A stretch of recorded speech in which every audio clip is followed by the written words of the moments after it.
Greetings, felicitations, happy start of autumn. Yesterday, first day of autumn. My name's David Chittum. I'm the treasurer of this august organization, and it is my joyful duty to stand up here and beg you all for money. That's the only thing the treasurer does. So there is a box over here. For those of you who have not seen this before, it has a hole in the top under which fit $100 bills folded nicely in half. Those are much appreciated because they do fund. My hand don't fit in there. They do fund not only all of the programs that we offer, but in fact all of our operations, which includes rent, utilities, and insurances, and all of those costs that only the treasurer knows about. So, if you have a chance there, I'd appreciate that very much. We all would. There is a sign-up sheet which has gone around. I believe if anybody has not availed themselves of the sign-up sheet, it's here, and you may do so after the program. This is our first program of the new season. We have another program following very shortly on the heels of this on October 5th. This will be at a new venue, the West Auburn Schoolhouse, which we acquired about 2 years ago. So we're going to try that out as a location for a program. So that'll be in the afternoon. I think that's it. With that, I'm going to introduce Betty Young, longtime board member, officer, member of the organization of the society. And everybody knows Betty, and Betty's going to introduce our speaker. Okay. David Leigh's career in Maine education spanned 31 years as a teacher, high school principal, and community college instructor. In retirement, Leigh has continued to direct the Times Newsweek cover project. Begun with his students in 1972, the collection now includes over 1,100 autographed news magazine covers, some dating as far back as 1938. In addition, he has presented enrichment lectures on cruise ships to the Canadian Maritimes, the Caribbean, and to Great Britain. He and his wife Anne own and manage a 62-acre tree farm in Belgrade. But Sir Harry Oakes is what he is here for today, and I am intrigued. Who killed Sir Harry Oakes? May I present David Leigh so we can find out more about Murder in Paradise. It's nice to be in the big city, and I say that because my wife, who is here, and my technical advisor, Don Fairchild, and his wife Pam are here. We started our teaching career in Jackman many, many years ago, and coming to Lewiston, Auburn, specifically to the Poland Spring building that they used to use high school quiz, we had to make this trip down here, film it at 9 o'clock here in Lewiston, and drive back to Jackman.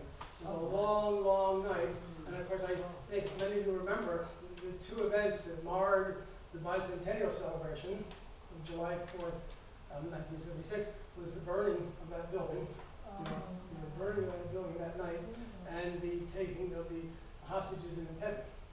And I think, again, you may remember Jim Aikman, who did a wonderful job of hosting that program, and unfortunately, of course, he passed away soon after the program went off the air. Others have asked why you're interested in Harry Oakes, and there's two parts to it. One, beginning in Jackman, we had to share a superintendency in Greenville.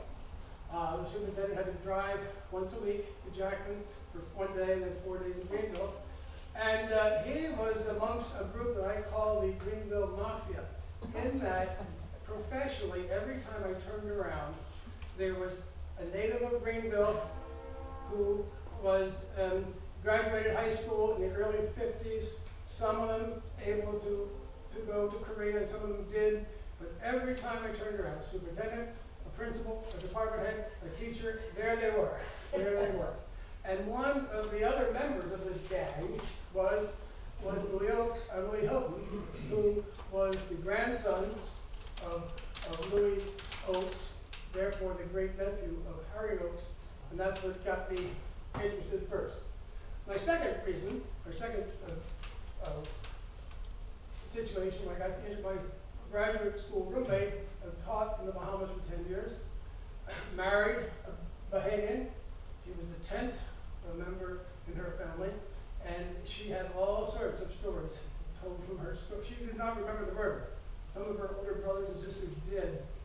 And the word went out amongst the black population of the Bahamas. Don't talk about it. Some of these books that I'm going to recommend here were actually banned. The British government, federal government banned these books coming in. And one of the most vivid experiences that she had was, as you remember, that a young female reporter from the States came down and said, I'm going to solve it. I'm going to find out who murdered Harry Oakes. And unfortunately, that young lady was found naked, dead in a dry well. No details, I don't know. That was her experiences. There have been few times when the world's focus has been on the Bahamas. No, except maybe with the hurricane, but that's about it. However, the brutal murder of Sir Harry Oakes in July 1943 was such a moment. The crime took place when the Allies had just landed in Sicily, and fighting in the Pacific was particularly fierce. However, this event was such that the murder got full 3/4 page coverage in Time magazine. There's so many events going on. That's Sir Harry there. In a word, who was this man? And how did he and the lives of people from 4 different continents converge on the Bahamas during the middle of World War II? In a word, Harry Oakes was a character. Born in the tiny town of Sangerville. Anyone been to Sangerville? The last time I did this for someone who grew up in Sangerville. Great to have her in the audience. Not too many people been to Sangerville. In 1874, he was fortunate enough to graduate from Maine from Bowdoin College in 1895 and traveled even further to go to medical school at Syracuse. I went to Syracuse myself, and I know how difficult it is to go from Maine to Syracuse even now. In the turn of the century, it must have been really difficult to get from Maine to Syracuse. However, the classroom could not hold his attention because of his obsession with gold and getting rich. So, with a guaranteed income of $75 supplied by his family every month, regardless of where he got, he would get $75, which was not a small amount of money then. He struck out on his quest, which lasted 16 unsuccessful years, and took him to Alaska, Russia, the Philippines, Australia, New Zealand, West Africa, the Belgian Congo, South Africa, Mexico, California, Nevada, and finally Ontario, Canada. 16 years of banging around with these mining camps. The details of how he finally found the second largest gold mine in North America are shrouded in myth. The story goes that in a bitterly cold December night, Oakes was forced off the train because he had no money for the next fare. And that next money, the fare would have been $2.65, and he did not have it. Thrown off the train. He asked a Chinese gentleman at the station where he could find gold, and the fellow directed him to the Kirkland Lake site, which was going to expire. The claim on that claim was going to expire January 1st. And again, this is hard to believe, but at 7 miles at 40 degrees below zero in December in Ontario, wearing 5 pairs of pants, he marched out there, struck a claim, and there you go. The truth is only somewhat less dramatic. With the help of his landlady, Rosa Brown, she's described as very ugly.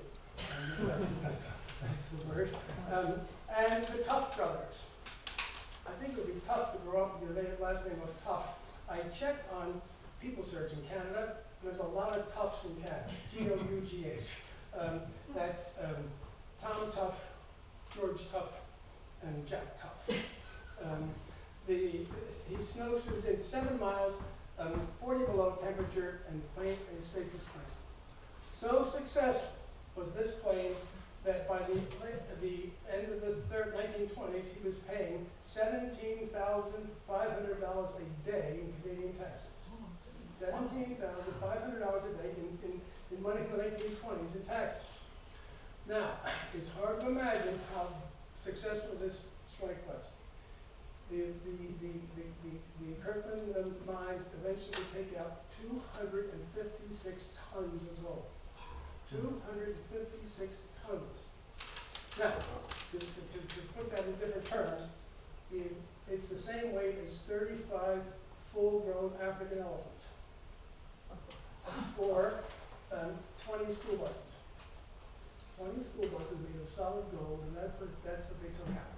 That's what he took out. He had also gone on a round the world tour where he met and wed the much younger Eunice McIntyre of Sydney, Australia. However, the huge tax bill finally convinced him to move to the Bahamas, to Nassau in 1935 with his wife and 5 young children. By the way, one of those children is still alive today. It's amazing that his father, born in 1874, and one son is still alive. We'll get to him later. The family, however, commuted between their homes in Canada, Maine, England, and Sir Harry owned 2,600 acres in North Palm Beach, Florida. Imagine what that costs for 2,600 acres in North Palm Beach, Florida. The Bahamian population in 1935 was largely drawn from descendants of former African slaves and a small number of British settlers and government officials. Racial lines were clearly drawn. So, that by providing free milk to school children and free taxi service to black workers to get their jobs, Oak was suspect by the British upper class. 16 years in the mines had also coarsened his manners. Knives and forks were largely not used in the mining camps. The language, let's say, was blunt, and he was a very direct man. He had trouble with one hole in the golf course that he had made in the Bahamas. He didn't like the hill, it was blocking the hole, so he had the whole hill moved. Just that thing, and off he went. He's been described as generous and brilliant, but also direct, abrasive, and prone to temper tantrums. For instance, his generous contribution of £400,000 towards London St. George Hospital and his purchase of 2 Spitfire planes for the RAF before World War II led directly to his knighthood. In this society, a very closed class structure, very well defined, racial divisions very carefully drawn, came this man, who would become the chief suspect in Sir Harry's murder. Born to a French nobility on the British island of Mauritius. Here's another tough question. Anyone been to Mauritius? Okay. Mark Twain said of Mauritius, once I've seen Mauritius, I have no need to see heaven, and I've already seen it. I guess it must be quite a beautiful place. He had little contact with his parents, who shuttled him off to boarding school in France. He later went off to Wall Street brokerage firm and had 2 failed marriages before moving to the Bahamas.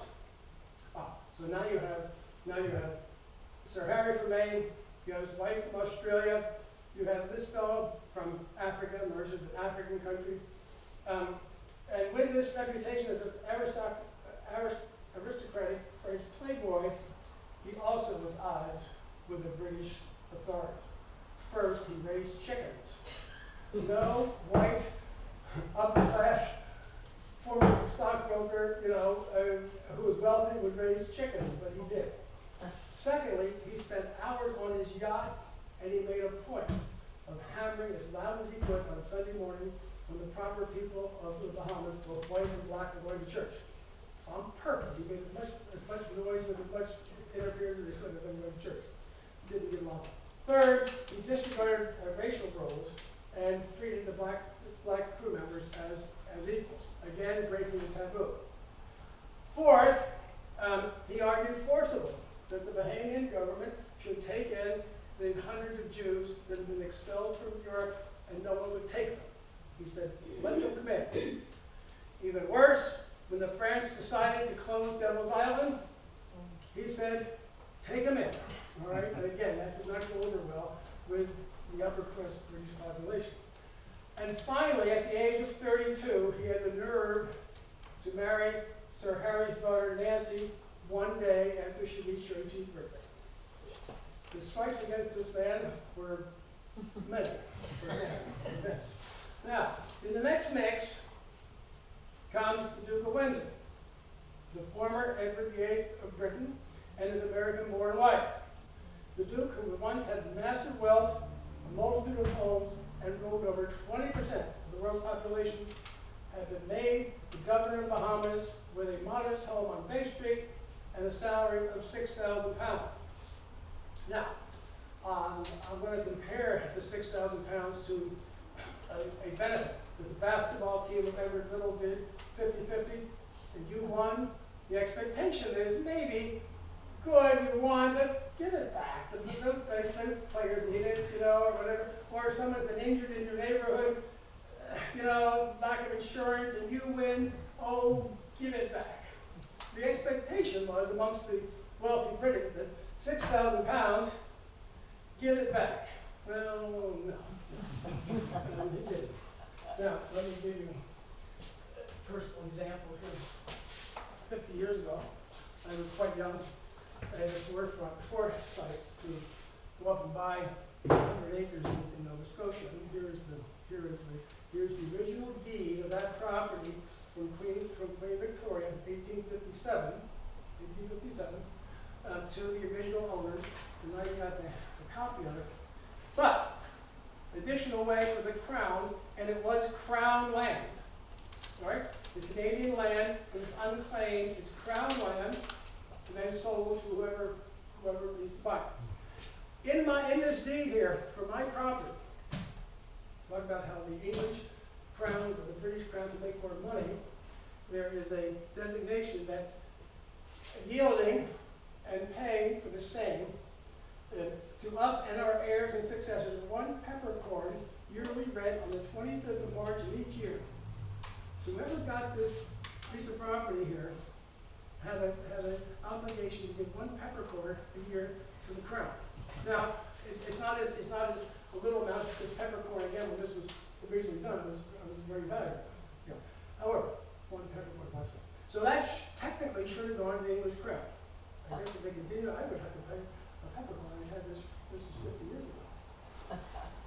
Also in this deed, here's the kicker. And if any of the following is found, it belongs to the crown. The British crown. The mines of gold, silver, coal, iron, tin, copper, lead, and other precious stones, and all beds and seams of gold, silver, coal, iron, tin, clay, copper, lead, with a full liberty at all times to search and dig for and carry away the same for the purpose to enter upon the said land or any part of it. In other words, the first owner of this property was first allowed to pay his taxes, and secondly, had to give up the right for the crown to, because remember, Canada's still a colony, for the British authorities to come in and take all of those minerals and have a full right to investigate at any time. Now, that of course doesn't happen. These are all feudal dues, what are called feudal dues, that the peasants would owe to the crown. Edward, is there a way to open the window or not? Okay, all right. Okay. And now, you're well aware, of course, that the heir to the throne in England is the Prince of Wales. Fine. But he's also the Duke of Cornwall. The Duke of Cornwall. So, Edward, from the time that his grandfather died in 1910 to the time his father died in 1936, was Prince of Wales and also Duke of Cornwall. I did some checking here as far as what the Duchy of Cornwall is today. And now this is Charles. Charles is now the Duke of Cornwall. Duke of Cornwall is land in 23 different counties. It's the equivalent of 250 square miles that he belongs to. Well, the worth today of the Duchy of Cornwall is $1,021,724,000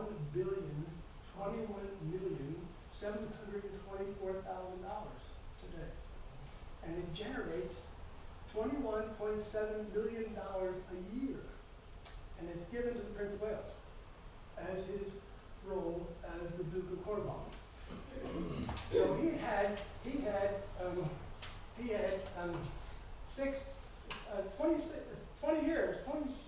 26 years of pooling in this money. And now they're talking about him keeping his 6,000 pounds, you see, as the governor of the Bahamas. You know, it's like you saying, yeah, I won the 50-50, I want my 50, and I want your 52. You know, I mean, it's just plain greed. The Duke, Prince Charles, paid no taxes on this income until 1993, when he wisely said, I guess I better. If people die in Cornwall without a will, their land, their property goes to the prince, even today. And if any shipwrecks, it belongs to the crown, and also he's entitled to take the royal fish, the dolphins, the sturgeon, and whatever. Now, what happens, of course, is each year, whoever has this position, that's all right, keep it, I don't want it. But it is a formal agreement each year to say, this year I don't want it. Just like I don't want the peppercorn. Okay? I don't want the peppercorn. However, this man didn't treat it the same way.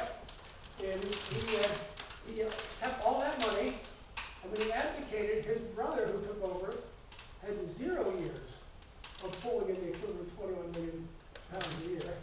He's over his bank account was a little low, and it made it even worse. That the Balmoral and Sandringham palaces, the one resort that they use, the royal uses in London, or in Britain, and one that they use in Scotland, that's not crown land. That's like Donald Trump's separate homes that belongs to the family. And they could have time getting the keys away from him.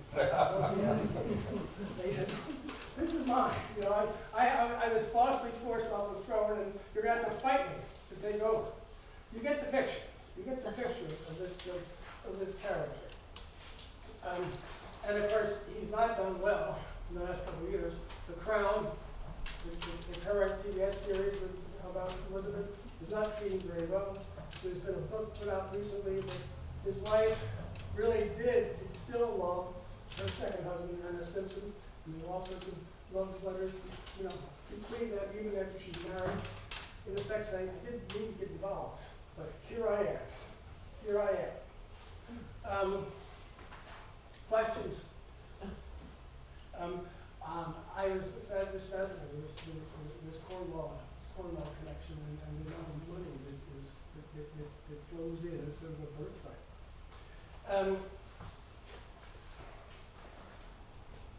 The British government had feared with the Duke's close friendship with Adolf Hitler, and feared that if Hitler were at all successful, he might scheme to put Edward back on the throne.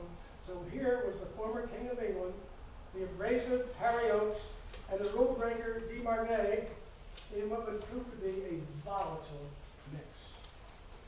What did they think of each other? Harry Oakes on the Duke, he's the fluke of Windsor. The fluke of Windsor behind his back.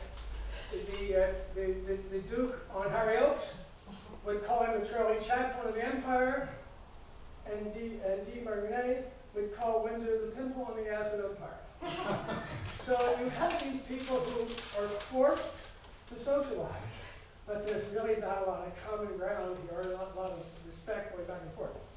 Two more personalities enter this mix, this very toxic mix. Harold Christie, an American real estate developer who would also be knighted by the British Crown, and Alex Wenner-Gren, key person, a Swedish citizen who made a fortune with Saab cars and the Electrolux vacuum cleaner. He invented the Electrolux vacuum cleaner and made a fortune from it. He was Swedish, and he sold to both sides of World War II. Both were suspicious of him. And for our purposes here, Wenner-Gren was very active. He illegally transferred Mexico. Very illegal, but he was doing it. It now seems clear that both Harry Oakes and the Duke of Windsor were interested in doing just that. Illegally taking money from the Bahamas and transferring it to Mexico. All this leads to the tragic, gruesome scene, July 7th, 1943. In the morning, the charred body of Sir Harry was found in his bedroom, covered with hundreds of feathers. The Duke was notified and spent considerable time alone with the body before any police were called. And there you go. Now, the story is such that I can read these here. This is the bibliography of this murder. There have been 4 full-length movies made of it. There have been 7 full-length books written about it. Gene Hackman played Harry Oakes in one of these in Eureka in 1993. And I read the reviews before I watched the movie, and the reviews say, this is one of the worst movies I've ever seen. And I said, well, I can't do that. So I turned it on, and I think they were kind. It had to be the most painful, morbid, drawn out, absurdly mess. And I'm sure that Gene Hackman will forget this on his resume as far as he ever played Harry Oakes. So for badness, it's not a bad movie. The other ones are a little better done. And the books, some of which now remember, were banned from the Bahamas. Because maybe they got too close to the truth. There's 7 full-length books. Most libraries have them, or can get them. The state library has all 7. And they all take a different view as far as who did it and why. Well, questions? No. Yes? So Harry Oakes enters this whole ethereal realm of the elites merely by being kicked off the train? Well, I think that the important fact is how hardy he was as far as making the claim. And the claim originally was for iron. He found iron first, and then he branched out and made his claim of 256 tons of gold. You know, you become very rich very fast if you have 256 tons of gold coming in. You're very, very rich, very fast. So that within a few years, he was able to leave it and go around the world for very quiet. Couple things. I don't know. Where was he when he was murdered? Was he in his house? Yes, Was he I'll show you that in a second. I'll show you that. Oh, okay. So you're gonna go on. Yeah, yes. Where's Sangerville? No. Sanger, I'll get to Sanger. Yeah, the last time we had someone from Sangerville. Yeah. And it's a suburb of Guilford. And Guilford, I'll show you that. Yes. So earlier you said his family was giving him $75 Yes. a month. So where was their money coming from? Well, That was substantial. And William Pitt Oakes was very well respected in Sangerville. He was a lawyer, he was a surveyor, jack of all trades, lumber industry. They had some money. They were not wealthy by any means. And the sister who provided much of that, really worked for. I'll get to her a little later too. And of course the problem is to get it to him, because he was arrested by the Tsar's army in Siberia, and he was dying in the desert, in North Africa, and it's a pretty hairy experience. The movie with Gene Hackman is just awful for a lot of reasons. But one of which is it made it appear as if he made a pact with a snow devil in Ontario. And the snow devil is this creepy thing with Halloween eyes, and said, "I'll give you this, but you're going to pay for it." Basically, that was the gist of the movie. It's just awful. Just awful. Other questions? Well, let me then answer your question here as far as Sangerville, and divide his life into 4. Here is the Maine years. Now, Sangerville has not only produced Sir Harry Oakes as a knighted British personality, also produced Hiram Maxim, both from Sangerville. And I can remember the with some very prominent signs. And we are the proud hometown of two British knights. Who would ever guess that? You know. Now, Hiram Maxim, in his own right, was very important. By the way, I had to double check to make sure that was him. I would say he looks more like a Mexican general. That's him. That's him. Maxim machine gun. Yeah, that's right. That's right. And here are his inventions. The Maxim gun, which is the British military Gatling gun. I think British Empire was won on the use of this gun in Asia, in Africa certainly. He invented the mousetrap. Now, I don't know if this is the mousetrap or the proverbial better mousetrap. I don't know. He's given credit for inventing the mousetrap. He's given credit for inventing curling irons. He had a pre-Edison light bulb that actually worked for a short amount of time. And he achieved 10 years before the Wright brothers, he achieved altitude of 2 feet on a plane. I looked it up. He cut his ties with Maine pretty quickly, although he has relatives here now who have returned. But he became very closely tied to Britain and really never looked back. And here, I can remember 2 big signs. We're proud in Sangerville to say we have Harry Oakes and Hiram Maxim. This is what you can find today. It's not as big as this here in the middle of town. This is Harry Oakes, and here is Hiram Maxim's. No bigger than this. And Sangerville today consists of a historical society, 1 pot shop, 2 churches, and that's it. Or a redemption center. And 1,300 people.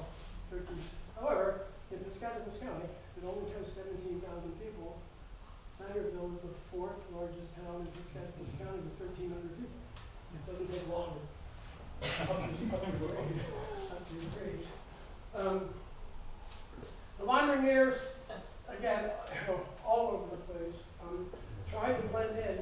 You're not going to admit that you're a Bowdoin graduate in these camps. In fact, you've got to go out of your way to prove that you're not a Bowdoin graduate. You know, it was a tough go. It was a tough go. The Canadian years, again, here is a Kirkland Lake here.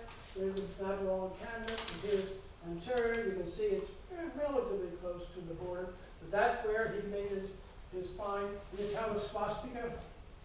This is pre-Hitler. The town of Swastika in Ontario. And there is here's Maine, and there is the mine off to the far corner.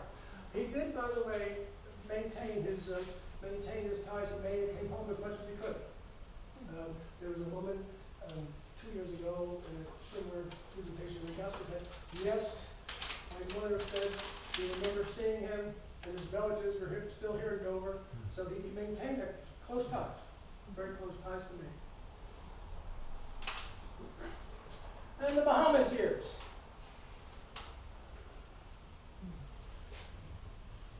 You know the social interaction with the upper classes here. Now, see, the 2 islands that got hit the hardest last month here. The island the province is very small, an island. And I'm sure, again, been there? Okay. Very small. Nassau is here. His estate is down the cable road here. It's been torn down and replaced by 1 hotel. And that in the interim has been torn down and replaced by another hotel. But this island, Paradise Island, now, at the time, that was called Hog Island, a long way from paradise. Because they've been farming their hogs out there. And so whoever got a hold of that island and upgraded it did quite a job. There again is the eastern side of New Providence, and it's Long Island here, and just at the end would have been the location of his estate. And here is his monument. This is in downtown Nassau now. The family has maintained very close ties to the Bahamas even today. There's a lot of grandchildren, there's a lot of great-grandchildren, and many of them have ties to the Bahamas. So, here's the murder. Notice I haven't answered the question as far as who killed him. But this is the mix. This is the mix, okay? So, you have Werner Grant. He's the one who's taking money probably from Harry Oaks and probably from Duke of Windsor and illegally transferring it to Mexico. You have Leigh, the son-in-law, who became the number one suspect and was tried for the murder. You have the Black Bahamians, who did not come out of this very well. The night watchman, who was guarding the area at night, disappeared. The harbor master, night watchman, black night watchman, it was found on another island 7 or 8 years later. It was not good. And whoever did the murder tried to blame it on the black population by showering the body with thousands of pillows. You should see, and that's fully Gene Hackman movie, they got 5 or 6 pillows and just, spread the feathers all over them to try to make a point, this is voodoo. And somehow it was voodoo connected. Now, of course, in his own way, and Harry Oaks was very supportive of the black population, so the chances of this then being involved, not there. These two are like the Keystone Cops. They were called in by the Duke of Windsor to investigate, and more incompetent police officers you never want to see. They made so many mistakes. They actually took the fingerprint from a glass that they gave to Davis-Wagg and tried to transpose it on a Chinese screen. It was in the bedroom, and it was just absolute failure. It was just an amateurish job. Just awful. The British legal system, the competent sheriff, who may have been a big help, was transferred immediately to Trinidad. The lawyers, to defend him, did a fairly good job, but eventually they failed. Harold Christie becomes the number one. He becomes the number one suspect. This man is at the center of things because he was sleeping in the room next door. Now, if someone's going to come into, we're sleeping here. Someone comes into that room in the middle of the night and it gets gasoline and pours it when someone's sleeping there and breaks 5 pillows and spends feathers all over the place. And you said, I didn't hear a thing? With the windows wide open, this is July in the Bahamas. The windows are wide open, the doors are wide open, whatever. The plot was foiled because they set the body on fire with the feathers, but there was a bad windstorm that came up and blew the fire out. Again, all the windows were open because it's July, and that really screwed things up as far as trying to blame things and trying to get rid of the evidence. That did not help. That did not help. So if I were to put the blame, he has got to take most of the blame, although again, nothing proven. Nothing proven. He was knighted later, became a very wealthy man, and he was instrumental in letting the mafia to come into the Bahamas. The Bahamas have been called a sunny place for shady people. A sunny place for shady people. And basically the Bahamas as a country made their money by providing cover for the Confederate States of America to bring in supplies, during the Civil War, bring in liquor during Prohibition, and of course now bringing in drugs during the last 40, 50 years or so. The mafia, clearly knowing which way the war is going to go, and we're displaying interest.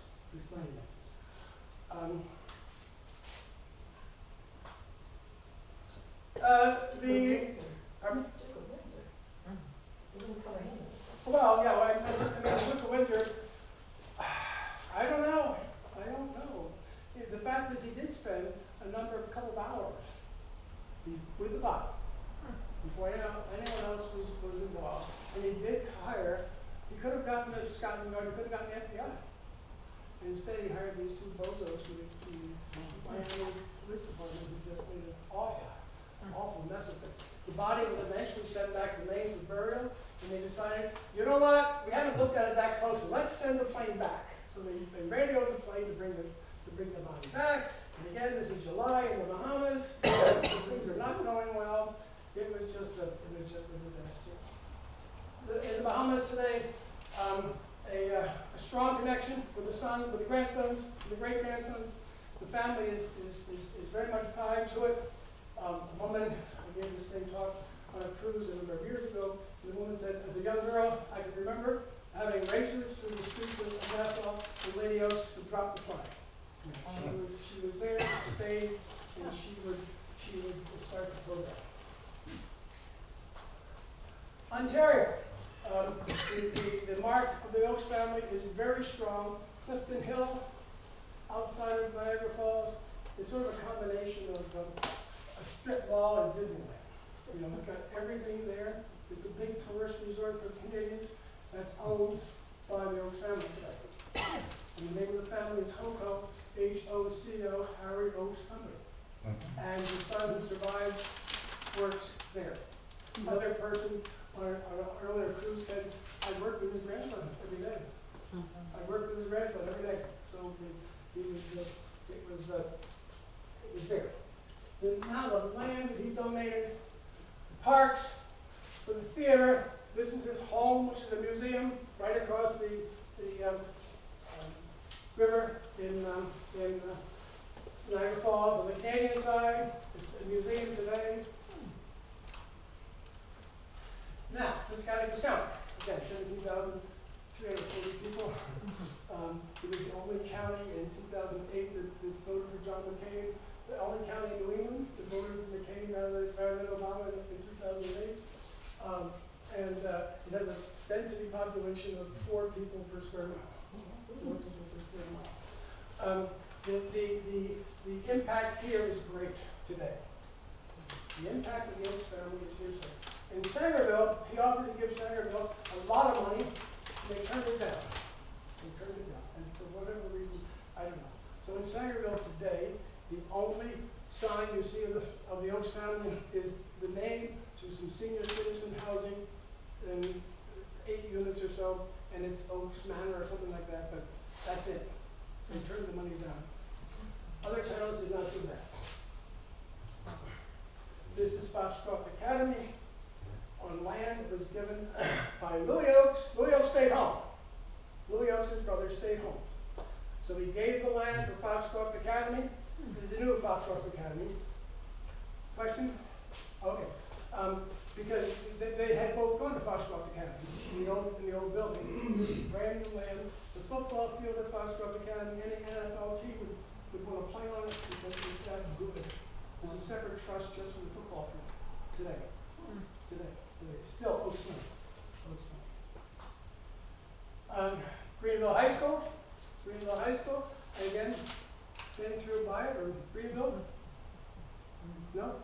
I can say anything I want to. They call this this building is a wonderful, solid building. The population of the Greenville schools, K through 12, is now less than 200. They have torn down the Shirley School. There used to be a school in Shirley, now Shirley. They've torn down the elementary school. So all 200 students go here, but still they're banging around. They're banging around in a huge building. This building, during the Depression, cost the town of Greenville, because the Oaks one paid $1. Wow. The town of Greenville paid $1 for this building during the Depression. The number of people who were able to work here was impressive. This is the Hilton Estate. For nearly 50 years, I've been staring at this through the trees, and finally Don and I and one other friend got an invitation to come visit it. Now, this is the Hilton Estate. This is Louis Oaks' brother's place.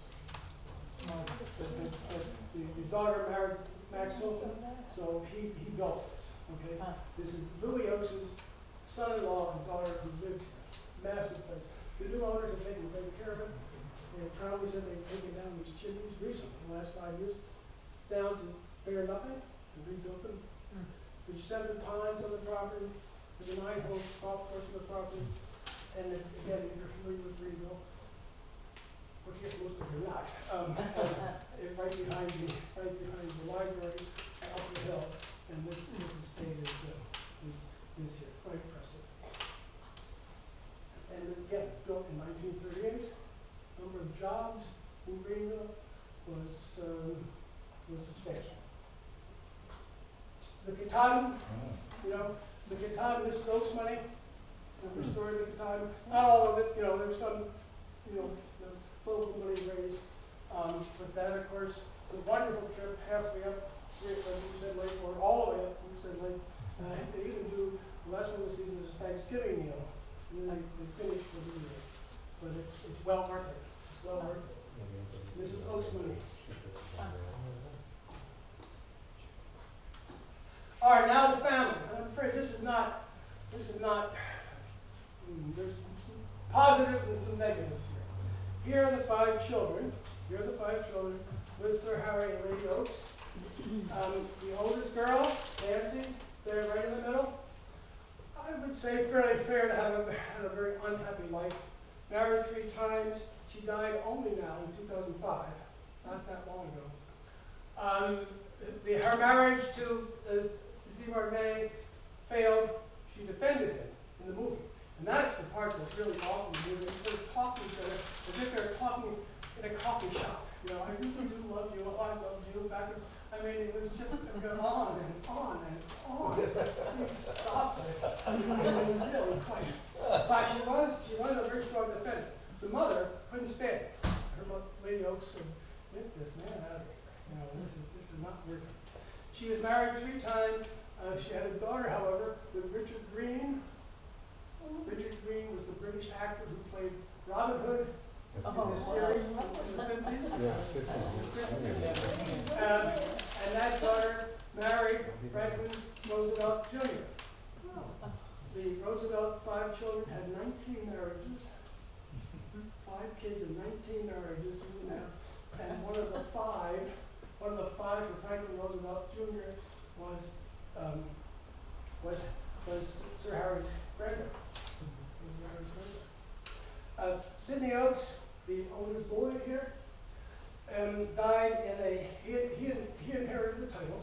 He died in an awful car crash. When he hit this telephone pole in the house, and he hit it so hard, his license plate made an indentation in the telephone pole. You could read the numbers of his license number on the telephone pole because it hit that hard. Shirley Oaks, the 2nd child, again, not a happy life. She died in 1986. However, she also was in an accident and was in a coma for the last 5 years of her life. William Pitt Oaks, the younger boy here. Very good relation with the Bahamian population, the black Bahamian population.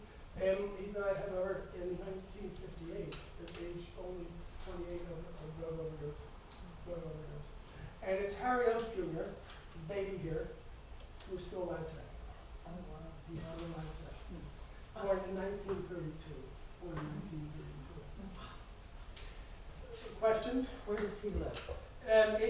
Mostly in Canada, although again, they maintain their ties to the Bahamas, they maintain their ties to England, they maintain their ties to Maine. Wow. They really have been quite good about that. Exactly how was Oaks murdered? Was he shot? Was he bludgeoned to death? Or did he burn to death? Somebody dumped something on him? He didn't burn to death. Yeah. I think, in looking at the 7, someone always asks that. That's the point of this whole talk. I think what is clear is he didn't die in his home. He was taken out to a small boat that was moored along the harbor and did some negotiations. Whether the negotiations got money, drugs, I don't know. And he was hit on the head, back of the head, with an instrument that had 3 prongs. 3 prongs. That's what killed him. However, when he was found, his blood was going the wrong way. In other words, if he were hit this way, you see, in bed, the blood, the blood in his mouth was going up, so it leads to a strong conclusion that he was murdered elsewhere, carried to his bed, doused with gasoline, covered with feathers, and lit. Now, the expectation was the fire would destroy all evidence, but it didn't. Now, that's a guess. You know, I don't, to answer your question, I don't know. Well, now, okay, so apparently nobody saw anybody bringing his body in. If it weren't taken, Christie was involved in it. Harold Christie was involved in it. He's the one, so, oh, I'm sorry, I slept through the whole thing. You know. Now, there's another theory that, and this is a little bit offbeat. General Patton and General Montgomery in Sicily were surprised at how quickly they cut through Sicily. It was easy to march through Sicily, very difficult to march through it. Yeah. Very difficult. And one of these books contends that because there was sabotage in the Brooklyn Naval Yard, the ships that were being built by the American Navy were being sabotaged by people who perhaps were pro-German, or maybe the Germans themselves, or pro-Italian. There's a lot of sabotage going on. Minor things, nice. One of these books contends that the mafia said, we will take care of the sabotage. No one's going to get on your ships again. We'll take care of that in Brooklyn. We will also get the word to Sicily that those troops should be able to go through fairly quickly. However, we want to get involved in the Bahamas, and Henry Oaks is standing in our way. Well, I know the mafia and Mussolini's fascists did not get along. Mussolini had cracked down on them, so they had an incentive to help the Allies. That's far-fetched. You know, it's far-fetched, I know, but that's one of the contentions. That one of the reasons that General Montgomery and General Patton had such an easy time going through Sicily is the word went out, let them go through. However, and also your ships will be safe. However, we want to set up a gambling business in the Bahamas. And someone is standing in our way. And I think that these books, a number of books, make a point of Harry Oaks retaining his Maine values. Whatever that means. Harry Oaks retained his Maine values. He's not a perfect gentleman, not a perfect man by any means, but he was different than the rest of these characters. Wow. In the Bahamas on Paradise Island, wasn't it Merv Griffin that built the first casino there? Oh yeah, sure. But this we're talking about them at the end of World War II getting in there. So there was no gambling at all before that? Oh, no one would go because there was no air conditioning. Who would want to go? Oh, that's true. Florida's bad enough. Yeah. The Bahamas are awful. Yeah. Now, Harry Oaks did have air conditioning in his Canadian place. But he didn't have it in his. So now, you've been. It's muddy. Yeah. It's drab. It's flat. There's nothing to grow there, and it's hot. It's hot. I mean, I know I shouldn't ask because I'm part of this, but I gotta ask this. What was the Duke Windsor doing for 2 hours with the bond? I know. So there's a factor X here. Yeah. I'm sure. You want to see him? Yeah. Well, I just don't like the You sound of want to that. see? You want to see him strung up, don't you? Now, the family saga continues. This is Eunice Oaks here at the top. She was the sister who worked so hard to make sure he got the $75. He obviously shared, he was very generous with his family, shared his fortune with her. Unfortunately, though, on a cruise off of the island of Jersey, she was crushed by another boat. Oh, really? She was crushed. Well, it gets worse. She was crushed in 1935. Nancy Oaks, we've already gone over her with her 3 unhappy marriages, became very surly and unpleasant. It's a long way from Sangerville, isn't it? And once you find out where Sangerville is, it's a long way from Sangerville. And I think we're dealing now with a very wealthy. We're doing very, very, very well. Lady Oaks, I remember when she died in 1981. 1981, fairly recently. And then, let me see here. Oh, I didn't want to go there. I didn't want to go there. Just Louis Oakes was left home. I'm afraid here's some unhappiness in his life too, which I can remember. I remember distinctly. He stayed home. He distributed the money to Foxcroft Academy, to Greenville, to Sangerville. He didn't take much. He did an awful lot for the community. He had 4 children. The 2 girls and his widow still visit Greenville every year. And they have a house. You've got to get up to Greenville so I can talk about these places. Their house is right across from the high school, right next to the Catholic Church. The 2 girls still come with Louis Hilton's widow. Louis Oakes, the original, had only 1 daughter who married Max Hilton. Had only he had 4 children. The boys, unfortunately, had met some difficulties. One died in a plane crash in Greenville Airport in a plane driven by his father. And another was, I remember this was Spain. The other was stabbed to death while waiting for a train in Barcelona. You know, I was there in the office when that call came through. You know, so there's been quite a bit of unhappiness then again, stressing his Maine roots, been all over the world, all sorts of everything. He's buried in East Dover, Maine. He in Sydney. I cannot tell you where Lady Oakes is buried. I should look it up. I haven't been able to find it. She's not buried here. Cindy, the oldest son, who was killed in a car accident. And then once a year they open it, and Don and I have seen it. And when the sun is right, there's a sun roofing. It comes, the sunlight comes right down and boxes him, and there he is sort of staring at you. Wow.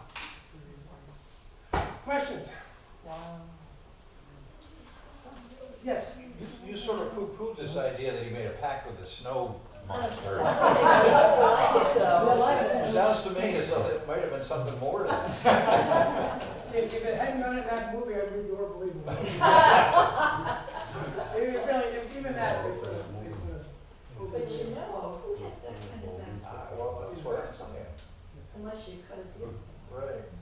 But again, amongst the very wealthy, I mean, look how fast you go from a town of 1,400 people in central Maine, and most Mainers don't know where they are, to hobnobbing with, Royalty. royalty and dealing with And not a this. million, multi-million. You say you have a list of 7 books that have been Yes, written? I'll leave it. I have. Do you have a preference, is the one you find most credible or the best Boy, written? oh boy. Let's take a look.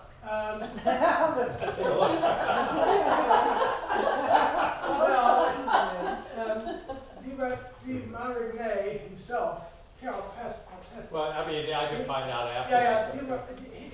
His defense that I didn't murder my father is very good, very well written. He had a very unhappy life. Oh, by the way, one of his punishments, he was found, the British legal system, he was found innocent of the murder. However, as his punishment for being innocent, he had to leave the Bahamas.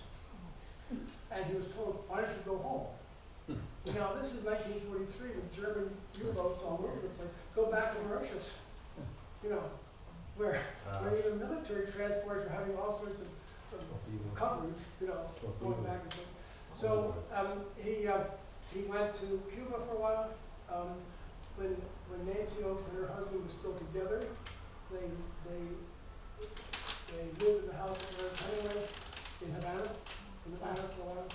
But he had a difficult time with it. Not being denied citizenship, again, because of this mark against him, even though he didn't do it.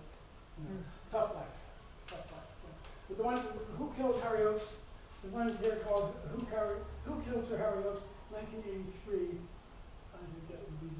because this goes from 1959, 1972, 1983, 1988, 2005.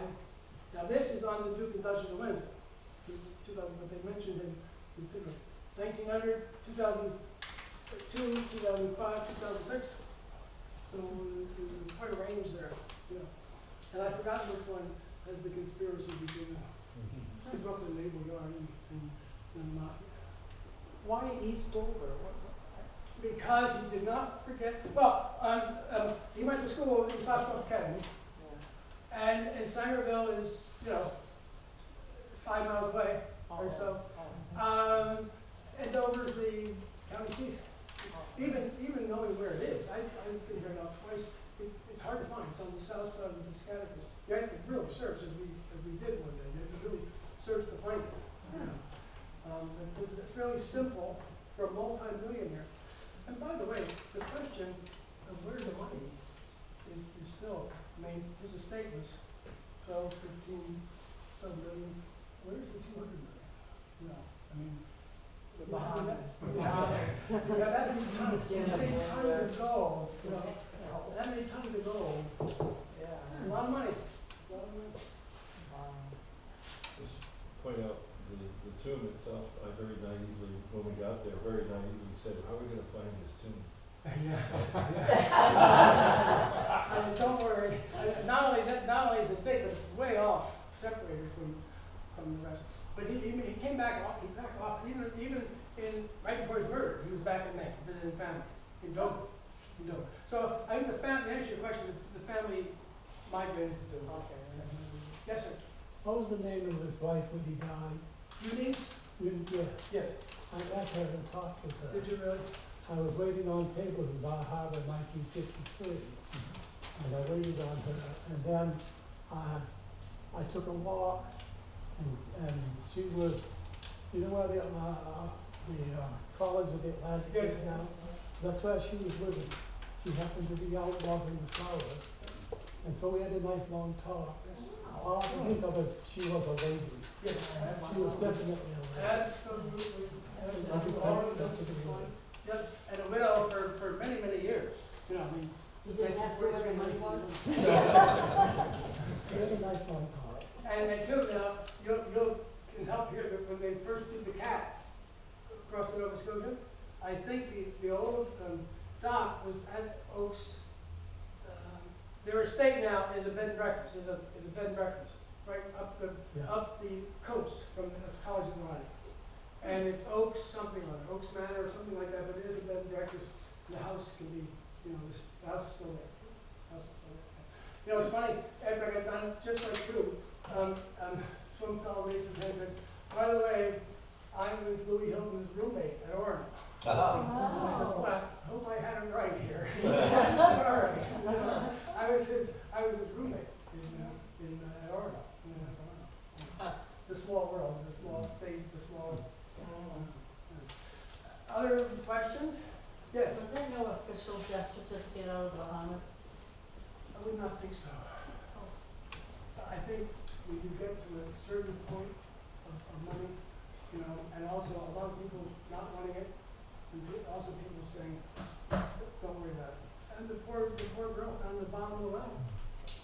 And she was going to come down and find my roommate wife was just in the Bahamas last couple weeks ago. And she was found dead in the water. When did this happen? I'm sorry. I don't know. I mean, this incident with the reporter. I don't know. I've got to check. I would say she's been in the Bahamas. I should have checked with her, but I didn't. You know. But within her memory, you know, within her memory, you know. Yeah. So it's still. Fascinating.